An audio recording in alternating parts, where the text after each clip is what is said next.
आप देख रहे हैं एसपीटी न्यूज पर 17 नवंबर रविवार सुबह 6:15 बजे राजस्थान की बड़ी खबरें। प्रधानमंत्री नरेंद्र मोदी शनिवार दोपहर लगभग 1:30 बजे नाइजीरिया रवाना हो गए। वे राष्ट्रपति अहमद तिनुबू के न्योते पर पहली बार नाइजीरिया जा रहे हैं। यह किसी भारतीय प्रधानमंत्री का 17 साल में पहला नाइजीरिया दौरा है। मोदी से पहले साल 2007 में तत्कालीन PM doctor Manmohan Singh Nigeria के दौरे पर गए थे। पीएम मोदी रविवार को राष्ट्रपति तिनुबू से मुलाकात करेंगे। उनके बीच भारत नाइजीरिया के द्विपक्षीय संबंधों को और मजबूत करने पर चर्चा होगी। इसके बाद मोदी राजधानी अबुजा में भारतीय समुदाय के लोगों को भी संबोधित करेंगे। नाइजीरिया में 150 से ज्यादा भारतीय कंपनियां हैं, जिनका 2 लाख करोड़ से ज्यादा का कारोबार है। भिवाड़ी की महिला पुलिस अधीक्षक ज्येष्ठा मैत्रेयी की लोकेशन ट्रेस करने के मामले में सस्पेंड चल रहे 5 को बहाल कर दिया गया है। पहले भी एक पुलिसकर्मी को बहाल किया जा चुका है। ऐसे में इस मामले में अब तक कुल 6 पुलिसकर्मी बहाल हो चुके हैं। मामले में मुख्य आरोपी साइबर सेल के प्रभारी सब इंस्पेक्टर श्रवण जोशी को भी सस्पेंड रखा गया है। जिन पुलिसकर्मियों को बहाल किया गया है, उन सभी पर एसपी की लोकेशन ट्रेस करने के मामले को दबाकर रखने का आरोप है। जयपुर रेंज आईजी अजय पाल लांबा ने बताया, मामले की प्रारंभिक जांच रिपोर्ट करवाई गई थी। इसके बाद इन पुलिसकर्मियों को 17 सीसीए का नोटिस देकर बहाल कर दिया गया है, जबकि मुख्य आरोपी सब इंस्पेक्टर श्रवण जोशी को अभी सस्पेंड रखा गया है। उसे 16 सीसीए का नोटिस दिया गया है। बहाल किए गए पुलिसकर्मियों में head constable Avnesh Kumar, constable Rahul, Satish, Deepak और हताश शामिल है। कांस्टेबल भीम को एसपी से पहले ही बहाल कर दिया गया था। शिरोमणि अकाली दल के अध्यक्ष सुखबीर सिंह बादल ने अपने पद से इस्तीफा दे दिया है। इसकी जानकारी पार्टी के प्रवक्ता डॉक्टर दलजीत सिंह चीमा ने दी है। उन्होंने इसको लेकर सोशल मीडिया पर पोस्ट डाली। उन्होंने पोस्ट में लिखा, शिरोमणि अकाली दल के अध्यक्ष सुखबीर सिंह बादल ने पार्टी की कार्य समिति को अपना इस्तीफा सौंप दिया ताकि नए अध्यक्ष के चुनाव का रास्ता साफ हो सके। उन्होंने अपने नेतृत्व के दौरान समर्थन और सहयोग के लिए पार्टी के नेताओं और कार्यकर्ताओं का आभार व्यक्त किया। राजस्थान विधानसभा अध्यक्ष वासुदेव देवनानी ने प्रवासी भारतीयों पर पूरे राष्ट्र को गर्व बताते हुए कहा कि प्रत्येक देश में प्रवासी भारतीय अग्रणी रहकर महत्वपूर्ण योगदान दे रहे हैं और वे विश्व में भारत का गौरव बढ़ा रहे हैं। श्री देवनानी ने शनिवार को सिंगापुर में मारवाती मित्र मंडल के प्रतिनिधियों से मुलाकात की और सिंगापुर आने के लिए आभार जताते हुए उनका अभिनंदन किया। इस अवसर पर श्री देवनानी ने यह बात कही। उन्होंने मंडल के सदस्यों से सिंगापुर में सनातन संस्कृति के प्रकल्प, वहां के व्यवसाय में भारतीयों के योगदान, भारत और सिंगापुर के व्यापारिक संबंध, सिंगापुर में रह रहे लगभग 4.5 लाख भारतीय प्रवासियों के संदर्भ में विस्तार से चर्चा की।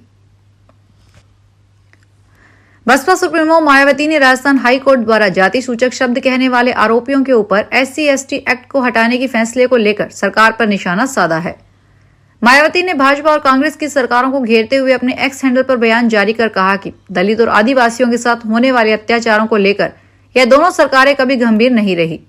बता दें, बसपा सुप्रीमो मायावती ने राजस्थान की भजन लाल सरकार से सुप्रीम कोर्ट में अपील दायर करने की मांग की है। राजस्थान हाईकोर्ट ने यह फैसला अतिक्रमण हटाने की कार्रवाई के दौरान विभाग के कार्मिकों से हुई बहस से जुड़े मामले में सुनाया है। जयपुर में दीपावली से पहले चलाए गए अभियान के तहत फूड सेफ्टी डिपार्टमेंट 2 दिन में 527 मिलावटखोरों के खिलाफ कोर्ट में चालान पेश किए हैं।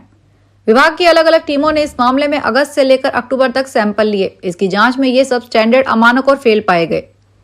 खाद्य सुरक्षा विभाग के अतिरिक्त आयुक्त पंकज ओझा ने बताया, मिलावटी पदार्थों के कारोबारियों को सजा दिलवाने के लिए ADM SDM कोर्ट में ये चालान पेश किए गए हैं। लगातार 2 दिन अभियान चलाकर यह कार्रवाई की गई। ओझा ने बताया, दीपावली, राखी और अन्य त्योहारी पर्व को देखते हुए हमने विशेष अभियान चलाकर बड़ी संख्या में सैंपल लिए थे। इन सैंपल में फेल अमानक पाए गए सैंपल पर कार्रवाई करते हुए उनके खिलाफ केस दर्ज किए गए हैं। राजस्थान लोक सेवा आयोग की ओर से स्कूल लेक्चरर प्रतियोगी परीक्षा 2024 का आयोजन आज रविवार से होगा। कुल 52 पदों के लिए हो रही परीक्षा में 1,12,968 अभ्यर्थी बैठेंगे। इस भर्ती में अभ्यर्थियों के बीच कड़ा मुकाबला है। हर पद के लिए 2172 अभ्यर्थी दौड़ में हैं। परीक्षा 21 नवंबर तक होगी। आयोग की ओर से पहले दिन 17 नवंबर को general awareness and general study की परीक्षा ली जाएगी। कॉमन पेपर में एक साथ 1,12,968 अभ्यर्थी परीक्षा देंगे। पहले दिन ही पता लग जाएगा कि अभ्यर्थी परीक्षा कितने अभ्यर्थी भाग लेंगे। कोटा सुगेत की बीड़ मंडी टोल प्लाजा पर गत 11 नवंबर से व्यवस्थाओं में बदलाव हुआ है। बदलाव के बाद से नए संवेदक ने वाहनों के सर्वे हेतु अपने कर्मचारियों को सुरेडा सर्विस लाइन पर तैनात किया था। इस दौरान जो वाहन टोल तक नहीं गए, उनका भी पैसा उनके फास्टैग से कट गया। वाहन मालिकों ने इसकी शिकायत टोल मैनेजर को दर्ज करवाई है। नेशनल हाईवे से सुरेडा सर्विस लाइन से वाहन स्टेट हाईवे से होते हुए कस्बे से होकर वापस हाईवे पर चढ़ते हैं। ऐसे वाहनों का नए संवेदक द्वारा सर्वे कराया जा रहा था।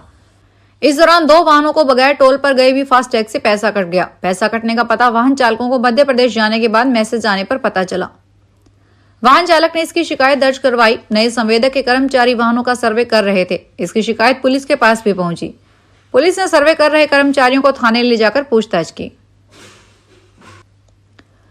जयपुर से दुबई की फ्लाइट के लिए शनिवार को यात्रियों को 7 घंटे का इंतजार करना पड़ा। दरअसल जयपुर से दुबई जाने वाली एयर इंडिया एक्सप्रेस की फ्लाइट अपने निर्धारित वक्त सुबह 6:10 पर दुबई के लिए उड़ान भरने वाली थी।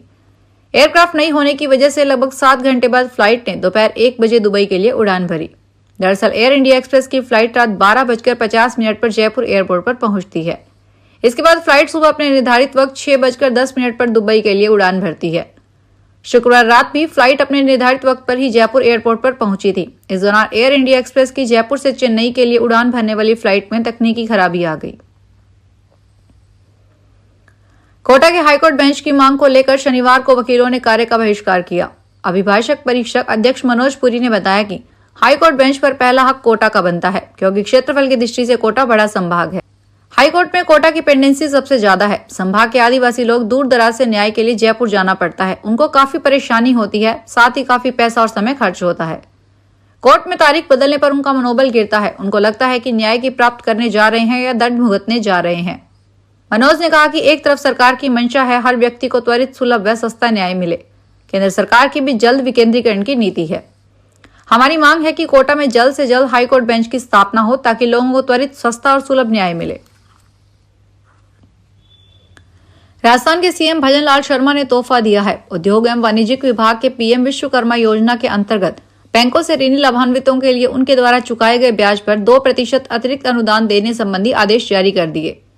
अब लाभार्थियों को महज 3% की ब्याज दर पर ऋण मिल सकेगा। राजस्थान के उद्योग मंत्री राज्यवर्धन सिंह राठौड़ ने बताया कि सीएम भजन लाल शर्मा की बजट घोषणा के तहत पीएम विश्वकर्मा योजना में ऋण प्राप्त लाभार्थियों के लिए यह घोषणा की थी कि उनकी अनुपालना की गई है। उद्योग मंत्री राज्यवर्धन सिंह राठौड़ ने बताया कि योजना के अनुसार एमएसएमई मंत्रालय भारत सरकार द्वारा पीएम विश्वकर्मा योजना 17 सितंबर 2023 से लागू की गई। अलवर में मत्स्य औद्योगिक क्षेत्र में 70 फैक्ट्रियां रात के अंधेरे में केमिकल युक्त दूषित पानी रीको के नाले में छोड़ रही है। यह जहरीला पानी अग्यारा बांध में पहुंच रहा है, जिसमें न केवल जमीन बंजर होती जा रही है बल्कि भूजल भी पीने योग्य नहीं रहा। अब आसपास के क्षेत्रों के बोरिंगों में रसायन युक्त पानी आने लगा है। अग्यारा गांव के लोगों का कहना है कि उनके गांव में पिछले 1 साल से 5 लोगों की कैंसर से मौत हो चुकी है और 2 लोग वर्तमान में कैंसर से जूझ रहे हैं। दूषित पानी में से निकलने वाली दुर्गंध से सीमावर्ती इलाकों के 20 गांवों के लोग परेशान हैं। राजस्थान में टैबलेट पर टेस्ट लेने की तैयारी कर रहा बोर्ड। राजस्थान में भर्ती परीक्षाओं को पारदर्शी तरीके से निर्धारित वक्त पर पूरा करने के लिए अब कर्मचारी चयन बोर्ड द्वारा टैबलेट बेस्ड टेस्ट मोड पर भर्ती परीक्षा के आयोजन की तैयारी कर रहा है। इसको लेकर जल्द ही जयपुर में मॉक टेस्ट का आयोजन भी किया जाएगा। इसमें सामान्य परीक्षाओं की तरह स्टूडेंट शामिल होंगे। इस मॉक टेस्ट में नकल माफिया के तौर पर आईआईटी और देश के टॉप हैकर्स पेपर लीक पर धांधली करने की कोशिश करेंगे। राजस्थान कर्मचारी चयन बोर्ड के अध्यक्ष आलोक राज ने बताया, भर्ती परीक्षाओं में नकल और धांधली को रोकने के लिए बोर्ड ने टैबलेट मोड पर भर्ती परीक्षा के आयोजन की तैयारी की है। यह प्रक्रिया कितनी कारगर होगी, इसको जांचने के लिए सबसे पहले मॉक टेस्ट का आयोजन किया जाएगा। यह मॉक टेस्ट नवंबर के आखिरी सप्ताह या फिर दिसंबर के पहले सप्ताह में जयपुर में आयोजित होंगे। इसमें 4 अलग अलग पारियों में 400 स्टूडेंट्स को बुलाया जाएगा। सवाई माधोपुर के रणथंभौर में इन दिनों पर्यटकों की अच्छी खासी भीड़ है। यहाँ पर बड़ी संख्या में देशी विदेशी पर्यटक सफारी के लिए आ रहे हैं। रणथंभौर टाइगर रिजर्व में शनिवार को वीकेंड पर पर्यटकों की संख्या अधिक हो गई। हाउसिंग बोर्ड रोड स्थित वन विभाग के बुकिंग कार्यालय पर पर्यटकों की भीड़ जमा हो गई। हालांकि वन विभाग का टिकट का कोटा फुल हो जाने के कारण करीब 150 पर्यटकों को पार्क भ्रमण पर जाने के लिए टिकट ही नहीं मिल सके। ऐसे में बड़ी संख्या में पर्यटक निराश होकर वापस लौट गए। वहीं कुछ पर्यटकों ने हंगामा भी किया।